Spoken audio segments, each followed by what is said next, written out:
Hi friends, welcome to VS reviews YouTube channel. ముందుగా మన YouTube ఛానల్ని సబ్స్క్రైబ్ చేసుకోండి. ఇక సీరియల్లోకి వెళ్దాం. Hi friends, welcome to my channel.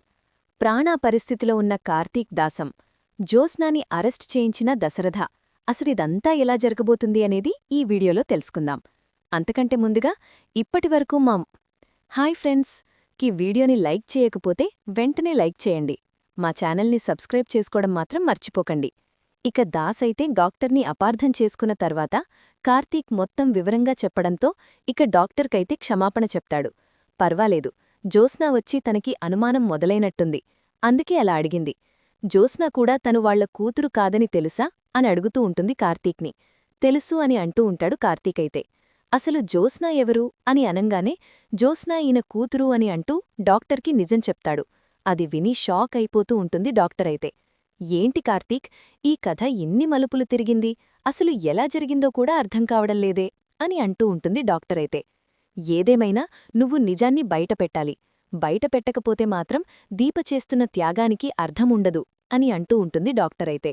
Doctor మాట విన్న కార్తీకైతే ఇక షాక్ అవుతో సరే డాక్టర్, బయట పెడతాను అని అంటూ ఉంటాడు.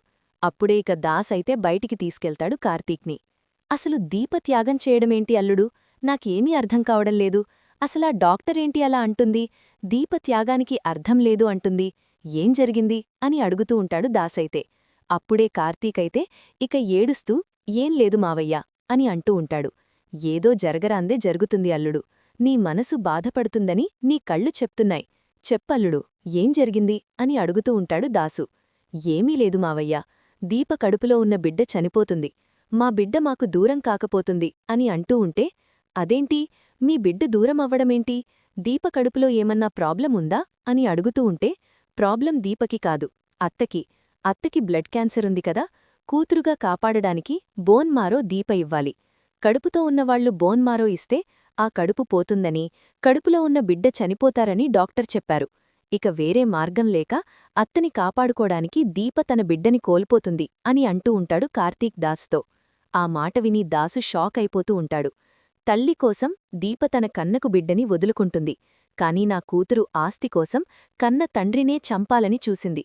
చూశావా జ్యోత్స్నాకి దీపకి ఎంత తేడా ఉందో అని అంటూ ఉంటాడు దాసైతే. కాని నేను మాత్రం ఇప్పుడు నిజాన్ని బయటపెట్టకుండా ఉండనల్లుడు. జ్యోత్స్నా ఇంటి కూతురు కాదని, నా కూతురని నేను నిజంగా దీప ఇంటి వారసురాలని చెప్పబోతున్నాను. నువ్వు ఈసారి నన్ను ఎంత ఆపినా సరే నేను మాత్రం ఆగను అని అంటూ ఉంటాడు దాసైతే. అది కాదు మావయ్యా అని అంటూ ఉంటాడు కార్తీక్. ఎందుకల్లుడు, ఎందుకు ఇంకా జ్యోత్స్నాని వెనకేసుకుంటున్నావ్, ఎందుకు జ్యోత్స్నాని కాపాడుతున్నావ్, అసలు జ్యోత్స్నా నన్ను కిడ్నాప్ చేసింది, నన్ను కూడా చంపాలని చూసింది, నా కొడుకు జీవితాన్ని నాశనం చేసింది, ఇప్పుడు దీపని చంపాలనుకుంది. ఆ రోజు దీపమీద అటాక్ జరిగింది, అది ఎవరు చేయించారో నా కూతురే చేయించింది అని అంటూ ఉంటాడు దాసైతే. ఆ మాట విని కార్తీకైతే నాకు తెలుసు మావయ్యా అని అంటూ ఉంటే, తెలుసా, తెలిసి మరి నువ్వు ఎందుకు ఇవన్నీ కూడా నిజాన్ని బయటపెట్టకుండా దాచిపెట్టావ్, అసల్నీకు బుద్ధుండే ఇదంతా చేస్తున్నావా అని అడుగుతూ ఉంటాడు దాసైతే కార్తీక్ని. నీ భార్యని చంపాలనుకుంది, చివరికి నాకు తెలిసి దశరథన్నయ్యని కూడా షూట్ చేయించింది జ్యోత్స్నానే అయ్యుంటుంది. తను ఆస్తి కోసం, అంతస్తు కోసం కన్న తల్లిదండ్రులను, పెంచిన తల్లిదండ్రులను ఎవ్వర్నీ కూడా వదలడం లేదు. అలాంటప్పుడు అలాంటి దానికి ఇంకో అవకాశమిచ్చి నువ్వు రెచ్చగొట్టడం తప్ప చేసేదేమీ లేదు. నిజం చెప్పేద్దామల్లుడు అని అంటూ ఉంటాడు దాసైతే. అప్పుడే అటువైపుగా వెళ్తున్న జ్యోత్స్న అయితే కార్తీక్ దాసు మాటలైతే వింటుంది. కాని దాసు నిజం చెప్పేశాడని కార్తీక్ అప్పుడు అనుకుంటుంది తప్ప ముందే నిజం తెలుసు కార్తీకని అస్సలు కూడా అనుకోదు జ్యోత్స్న. అనుకోకుండానే ఇక నిజం చెప్పేశాడేమో అనుకుని ఇక తనైతే భయపడిపోతూ ఉంటుంది.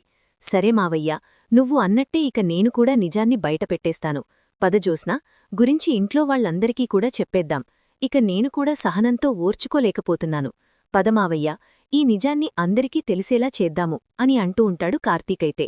ఆ మాటలు విని తన గురించి ఇంట్లో వాళ్లందరికీ చెప్పేయడానికి కార్తీక్ దాసు వెళ్తున్నారని తెలుసుకొని షాక్ అయిపోతూ ఉంటుంది జ్యోత్స్న. నా గురించి, నా గతం గురించి ఎవ్వరికీ తెలిసినా సరే వాళ్లని నేను బ్రతకనివ్వను. ఒక పక్క కన్నతండ్రి, ఇంకో పక్క ప్రేమించిన బావ, ఎవ్వరైనా సరే నేను అస్సలు కూడా వీళ్లని కూడా వదిలిపెట్టను. అసలు కారణం వీళ్లే కదా, ఇప్పుడు నా గుట్టు బయటపడితే వీళ్లవెల్లే. ఎక్కువగా వీళ్ల అండ చూసుకొని ఇంట్లో వాళ్లు రెచ్చిపోతున్నారు, అసలు వీళ్లే లేకపోతే అని అనుకొని క్రూరంగా ఆలోచించి జ్యోత్స్న అయితే ఇక కారుతో స్కూటీ మీద వెళ్తున్న కార్తీక్ దాసునైతే గుద్దేస్తుంది.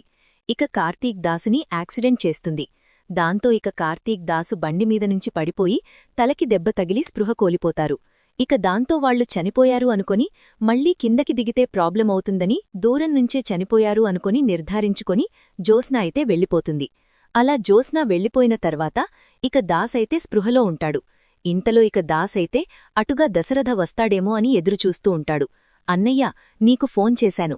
అన్నయ్య కదా, అన్నయ్య మాట్లాడదామని తొందరగా రా అన్నయ్య అని అంటూ ఇక అనుకుంటూ ఉంటాడు. తను గాయాలతోనే ఇక దశరథ అయితే వస్తాడు. స్కూటీపైనుంచి పడిపోయిన వాళ్ళిద్దరినీ చూసి పరిగెత్తుకుంటూ వస్తాడు దశరథ. ఏమైంది కార్తీక్, దాస్ అని అంటూ ఉంటాడు. అప్పుడే ఇక వచ్చావా అన్నయ్య, నీకు నేనొక నిజం చెప్పాలని నీకు 1 గంట ముందు ఫోన్ చేశాను. నువ్వు ఇప్పుడు వచ్చేశావు కరెక్ట్ టయానికి. ఆ దేవుడులాగా వచ్చావన్నయ్యా. అన్నయ్య, మా ఇద్దర్నీ కూడా యాక్సిడెంట్ చేసి చంపాలనుకుంది ఎవరో కాదో? జ్యోత్స్న. అసలు జ్యోత్స్న నీ కన్న కూతురు కాదన్నయ్యా, దీపే నీ కన్న కూతురు. ఇప్పుడు వదిన్నని కాపాడడానికి తన కడుపులో ఉన్న బిడ్డని కూడా దీప త్యాగం చేయబోతుంది. మా ఇద్దరికీ నిజం తెలిసిందని, ఆ నిజం మీ ఇంట్లో వాళ్లందరికీ చెప్పబోతున్నామని తనని తాను రక్షించుకోడానికి చివరికి కార్తీక్ని దాస్ని కూడా జ్యోత్స్న చంపాలని చూసింది. జ్యోత్స్న నా కూతురు, నీ కూతురు కాదు, దీపే నీ కన్న కూతురు అని స్పృహ కోల్పోతాడు దాసైతే. ఇక దాసుని కార్తీక్ని ఇక వెంటనే హాస్పిటల్కైతే దశరథ తీసుకువెళ్తాడు. అలా తీసుకువెళ్లిన తర్వాత ఇక అందరూ కూడా హాస్పిటల్కైతే వస్తారు. వచ్చాక ఇక జ్యోత్స్న అయితే ఇక ఏమీ తెలియనట్టు ఏమైంది డాడీ, బావుకి అని అంటూ నటించేస్తూ ఉంటుంది. కాని ఏమీ సమాధానం చెప్పడం కోపంగా చూస్తూ ఉంటాడు దశరథ. ఏంటి డాడీ కోపంగా చూస్తున్నాడు, అసలు నా గురించి ఏమన్నా తెలిసిపోయిందా అని అనుకుంటూ ఉంటుంది జ్యోత్స్న. జ్యోత్స్న గురించి తెలిసిపోయిందేమోని జ్యోత్స్న కంగారు పడిపోతూ ఉంటుంది. అసలు వీళ్ళిద్దరినీ హాస్పిటల్కి డాడీ ఎలా తీసుకొచ్చాడు, వీళ్ళిద్దరికీ యాక్సిడెంట్ అయ్యిందని డాడీకి ఎలా తెలుసు అని టెన్షన్ పడిపోతూ ఉంటుంది. ఇంతలో కాంచన అయితే ఏంటన్నయ్యా ఇలా జరిగింది, అసలు దాసన్నయ్యా కార్తీక్కి యాక్సిడెంట్ ఎవరు చేశారు, ఇదంతా ఎలా జరిగింది అని అడుగుతూ ఉంటుంది. ఇప్పుడు కార్తీక్ ఎలా ఉందన్నయ్యా అని అడుగుతూ ఉంటే డాక్టర్లు లోపల వైద్యం చేయిస్తున్నారమ్మా, నువ్వేమీ కంగారు పడుకో, ఏమీ జరగదు, మంచివాళ్లకి ఎప్పుడూ కూడా మంచే జరుగుతుంది. ఆ దేవుడు కొన్నిసార్లు పరీక్ష పెడతాడు, కాని ఆ తర్వాత మనకి అవకాశాన్ని తప్పకుండా ఇస్తాడు అని అంటూ ఉంటాడు దశరథ అయితే. తర్వాత ఇక దశరథ దగ్గరికి కాశీ వచ్చి, నేను మా అమ్మా నాన్న ఇంటికి రమ్మని చెప్పాను, కాని ఇంటికి రాకుండా బావుని కలవడానికి అని వచ్చాడు ఏంటి అంటే ఏమీ లేదు అని అన్నాడు. అసలు ఏం జరిగిందో తెలియడంలేదు పెదనానా అని అంటూ బాధపడుతూ ఉంటాడు కాశీ కూడా. ఇంతలో ఇక పోలీసులైతే వస్తారు. పోలీసులు రావడంతో జ్యోత్స్న షాక్ అయిపోతూ ఉంటుంది. అప్పుడే ఇక దశరథగారు, మీరు మీ అల్లుడు అలాగే మీ తమ్ముడు యాక్సిడెంట్ అయ్యిందని అన్నారు కదా, ఎవరు చేయించారో కూడా తెలుసన్నారు, ఎవరు అని అడుగుతూ ఉంటే ఒక్కసారే జ్యోత్స్న షాక్ అయిపోతూ డాడీకి నిజం తెలిసిపోయిందా అని స్టన్ అయిపోతూ ఉంటుంది. ఎవరో కాదో, మా అల్లుడిని మా తమ్ముణ్ణి యాక్సిడెంట్ చేసి చంపాలనుకుంది ఈ జ్యోత్స్నానే అని అంటూ ఉంటాడు దశరథ. ఆ మాట విని పారిజాతం అందరూ కూడా షాక్ అయిపోతూ ఉంటారు. సుమిత్ర, శివనారాయణ మాత్రం హాస్పిటల్లో ఉండరు.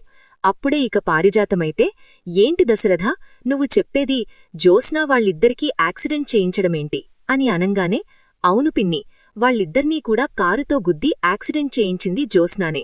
దానికి సాక్ష్యం అక్కడే రోడ్డుమీద ఉన్న సీసీ కెమెరా, అలాగే దాసు నాకు స్పృహలోకి వచ్చిన చెప్పిన గుండె పగిలే నిజాలు అని అంటూ ఉంటాడు దశరథ అయితే. డాడీ, నువ్వు ఎవర్ని చూసి ఎవరనుకుంటున్నావో, నేనెందుకు బావుని అలాగే దాస్ బాబాయిని కిడ్నాప్ చంపాలని చూస్తాను అని అంటూ ఉంటుంది జ్యోత్స్న. ఎందుకంటే ఆస్తి కోసం, శివారాయన ఇంటి వారసురాల వారసత్వం కోసం అని అంటూ ఉంటాడు దశరథ. నువ్వు నా కూతురువి, దాసకూతురువని నాకు బాగా తెలుసు. కన్న తండ్రిని ప్రేమించి పెళ్లి చేసుకోవాలనుకున్న వ్యక్తిని ఆస్తి కోసం నిజం బయటపడుతుందేమో అని భయంతో చంపాలని చూశావు. చూడు, అప్పుడే నాకు అర్థమయ్యింది నువ్వు ఎంత కిరాతకురాలివో. దాసు ఒకసారి నీ చేతిలోనుంచి తప్పించుకున్నాడో అప్పుడు కూడా నేను దాసుని కాపాడాను. ఇప్పుడు కూడా దాసుని చంపాలని చూశావో, నువ్వు ఇంత దుర్మార్గురాలవని అస్సలు ఊహించలేదు. ఇన్ని రోజులు కూడా నువ్వు ఆడుతున్న నాటకాలన్నీ బయటపడ్డాని జ్యోత్స్న, ఇక నువ్వు జైలుకి పోవాల్సిందే అని అంటూ ఉంటాడు దశరథ అయితే. లేదు డాడీ, ఆ దాసు అబద్ధం చెప్తున్నాడు, నేను ఆయన కూతుర్ని కాదు, నీ కూతుర్నే అని అంటూ ఉంటుంది జ్యోత్స్న. లేకపోతే మమ్మీకి ఎందుకవన్నీ మ్యాచ్ అవుతాయి, మ్యాచ్ అయ్యాయి కదా, డాక్టరే చెప్పింది అని అంటూ ఉంటే అప్పుడే జ్యోత్స్న చెంప పగలగొడుతుంది పారిజాతం. నువ్వు నా కొడుక్కి ఇంత హాని కలిగిస్తావని తెలిస్తే చిన్నప్పుడు నిన్ను మార్చేసేదాన్ని కాదే అని అంటూ ఉంటుంది పారిజాతం. అప్పుడే దశరథ, అవును పిన్ని, నేనే ఆ రోజు మీ నాన్నమీద కోపంతో నా మనవరాల్ని తీసుకొచ్చి సుమిత్ర ఒడిలో పడుకోబెట్టి మీ కూతుర్ని మీకు దూరం చేశాను.